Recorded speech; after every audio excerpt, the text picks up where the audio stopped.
India Pakistan மேல ஏர் strike பண்ண ஆரம்பிச்சிட்டாங்க. இது இந்தியன் ஆர்மியும் ஏர்போர்ஸும் சேர்ந்து பண்ற ஆபரேஷன். இந்த ஆபரேஷனுக்கு பேர் வந்து சிந்தூர்னு பேர் வச்சிருக்காங்க. கேள்விப்பட்ட நிறைய president's like mister Donald Trump என்ன சொல்லியிருக்காருன்னா, இது உங்களுக்கு அசிங்கம், எப்ப பார்த்தாலும் நீங்க வார் நடத்திட்டே இருக்கீங்க இவங்க மேல, இதுக்கு ஒரு முடிவு இல்லையா, இப்படியே நீங்க பண்ணிட்டு இருக்காதீங்க அப்படின்னு சொல்லி அவங்க ஒரு ஸ்டேட்மெண்ட் கொடுத்திருக்காங்க.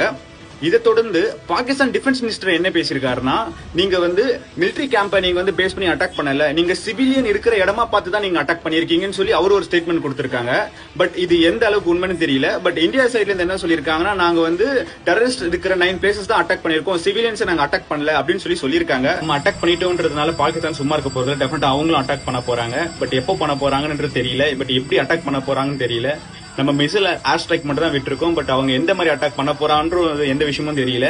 பட் இதால எவ்வளவு பெரிய ஒரு மார்க்கெட் ஃபாலோ ஆக போகுது, எவ்வளவு விலைவாசி ஏற போகுதுன்றது யாருக்குமே தெரிய மாட்டிருக்கு. இது வந்து ஒரு பெரிய விஷயம் தான். இது ஒரு 60 வருஷமா இந்த வார் போயிட்டு தான் இருக்கு. இதுக்கு ஒரு முடிவு இல்ல. பட் இந்த முடிவு எப்போ வரப்போகுதுன்னு தெரியல. ஹோப்ஃபுல்லி